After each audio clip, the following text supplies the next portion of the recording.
Olá, bem-vindo! O Seu Bolso está começando e você vai ver na edição de hoje. Setor de calçados projeta retomada das vendas internas. Governo anuncia recursos para pré-custeio da safra agrícola. Fórum Econômico Mundial começa na Suíça. Seguro-desemprego será pago de forma escalonada. Preços do aluguel caíram quase 9% em 2016. O seu Jornal Econômico está no ar.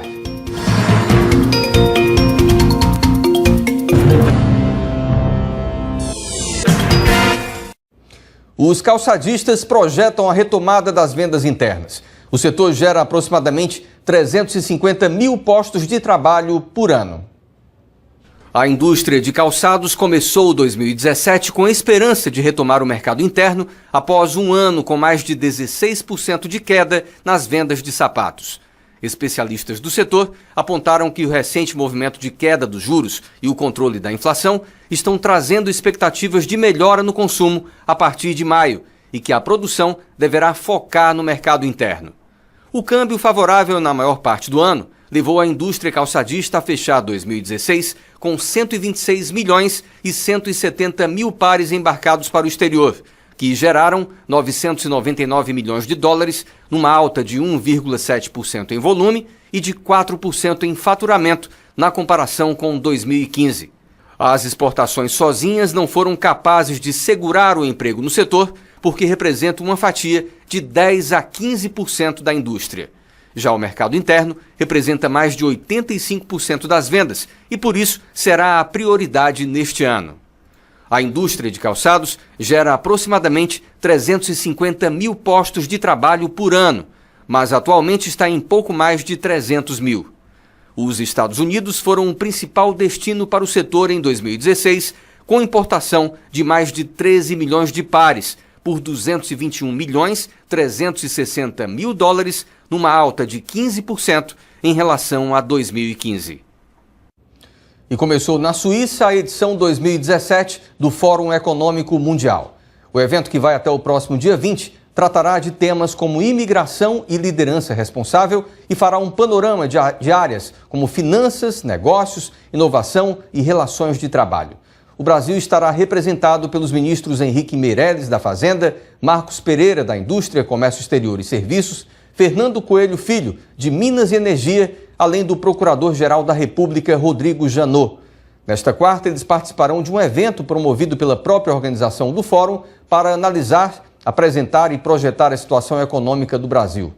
O principal objetivo da comitiva brasileira é estreitar laços com investidores e políticos internacionais.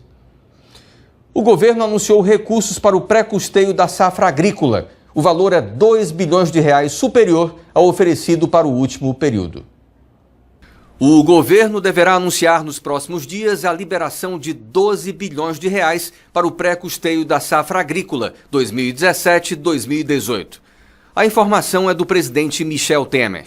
Os financiamentos incluem recursos para a compra de insumos para a lavoura, como sementes, fertilizantes e defensivos. O valor é 2 bilhões de reais superior ao oferecido para pré-custeio da safra anterior. Essas linhas de crédito costumam ser bastante aguardadas pelos produtores por serem usadas para realizar os primeiros negócios da nova temporada, vários meses antes do plantio efetivo das lavouras, que ocorre no segundo semestre do ano. Em 2016, o Banco do Brasil usou uma taxa de até 8,75% inferior às praticadas pelo mercado. Em meados do primeiro semestre, o governo costuma anunciar o Plano Safra, que inclui diferentes opções de financiamento para diversas atividades agrícolas. Lançado em maio, o plano para 2016-2017 ofereceu 203 bilhões de reais. O aumento dos valores do pré-custeio é uma das medidas tomadas pelo governo para tentar injetar mais recursos na economia, sem comprometer as contas públicas, usando recursos dos bancos para aumentar o crédito para a produção. O presidente também informou que o Sebrae anunciará a liberação de 1 bilhão e 200 milhões de reais para o financiamento de empresas do setor.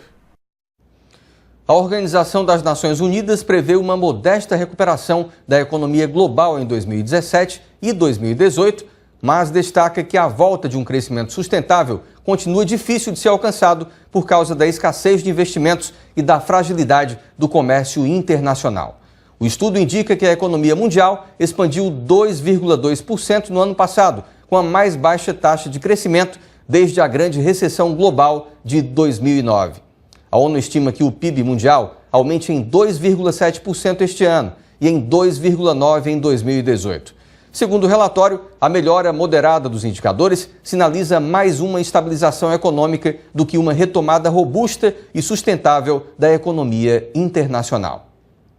Vamos agora aos indicadores econômicos. O dólar fechou em queda nesta terça-feira de 0,81%, cotado em R$ 3,21 na venda após duas altas seguidas. A sessão foi influenciada principalmente pela atuação do Banco Central no mercado de câmbio e pela queda da moeda americana no exterior.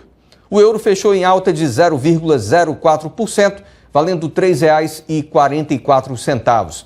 Já a Bovespa fechou em alta de 0,82%, aos 64.354 pontos. Este foi o segundo avanço seguido da Bovespa e o maior nível de fechamento desde 31 de outubro. A alta foi influenciada pelo avanço de mais de 2% das ações do Bradesco e do Itaú Unibanco, além do desempenho positivo dos papéis do Banco do Brasil, da Ambev e das ações preferenciais da Petrobras. O seguro-desemprego será pago em dias diferentes e de acordo com os números finais do PIS. O Ministério do Trabalho diz que a medida se deve ao grande volume de pagamentos. O Ministério do Trabalho iniciou o pagamento do seguro-desemprego de janeiro de forma escalonada.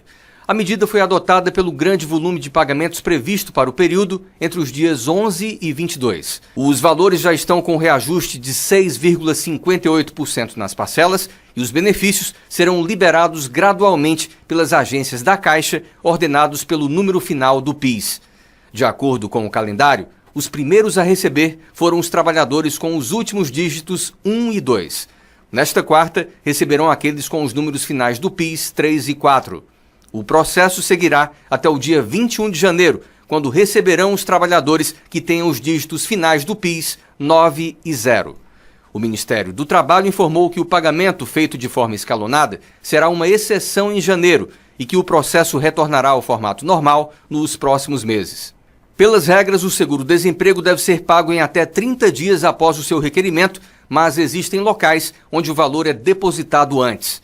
Na semana passada, o governo informou que o valor foi reajustado com base no salário mínimo e na variação do Índice Nacional de Preços ao Consumidor.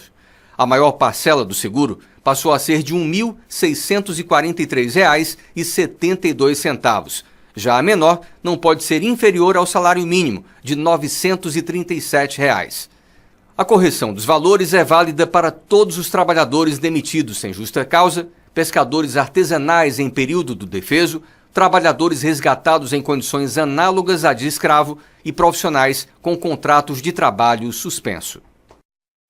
No comércio eletrônico, os preços registraram deflação em dezembro pela primeira vez após 21 meses de alta.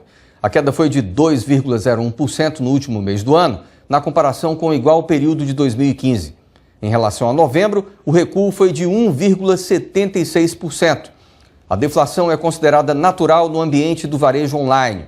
O setor, mesmo registrando na média uma deflação em dezembro, na comparação anual, teve alta de preços em 82 entre 150 categorias monitoradas. A retração foi alavancada pela telefonia, com queda de 9,71%, moda e acessórios com recuo de 5,35% e pelos eletrônicos com diminuição de 2,77%. Depois de 2 anos consecutivos de contração econômica, a ONU estima que a América Latina e o Caribe vão retomar o crescimento este ano, mas destaca que a recuperação será moderada devido a dificuldades tanto externas quanto internas dos países. O estudo prevê que o PIB da América Latina e do Caribe deve expandir 1,3% este ano e 2,1% em 2018. Isso depois de uma retração estimada de 1% no ano passado. O relatório projeta queda de 3,2% do PIB do Brasil em 2016 e uma alta de 0,6% este ano. A ONU espera que a recuperação da região seja sustentada por uma maior demanda externa e por uma política monetária menos restritiva na América do Sul, em um contexto de inflação mais baixa. Um levantamento nacional mostrou que o valor médio da locação teve queda nominal de 3,23% no ano passado. A cidade com o maior valor por metro quadrado para o aluguel em dezembro foi o Rio de Janeiro. Os preços médios do aluguel residencial no Brasil caíram 8,95% em 2016, descontada a inflação oficial. Em dezembro, os preços ficaram praticamente estáveis, com variação negativa de 0,02%, registrando valor médio de R$ 29,99 por metro quadrado nas 11 cidades pesquisadas. Todos os locais monitorados pelo índice tiveram queda real no preço médio do aluguel em 2016. A cidade com o maior valor por metro quadrado para o aluguel em dezembro foi o Rio de Janeiro, com R$ 35,21. Já a mais barata foi São Bernardo do Campo, com R$ 18,83. O Rio de Janeiro teve a maior queda no preço médio da locação em 2016, com um recuo de 6,21%. O retorno dos proprietários com aluguel foi de 4,4% ao ano em dezembro. Esse percentual foi mais baixo que a taxa de juros real, que foi de 6,9% em 2016. A taxa considera a expectativa de inflação para os próximos 12 meses e é medida pelo Banco Central. O índice também ficou abaixo da caderneta de poupança, que rendeu 8,3% no ano passado e foi maior que a inflação do período, de 6,29%. E o Seu Bolso termina aqui, agradecendo mais uma vez pela sua audiência e lembrando que para se comunicar com a gente, você pode enviar uma mensagem por e-mail ou pelo WhatsApp. O conteúdo do jornal está disponível no site da TV Diário. Obrigado pela companhia e até amanhã.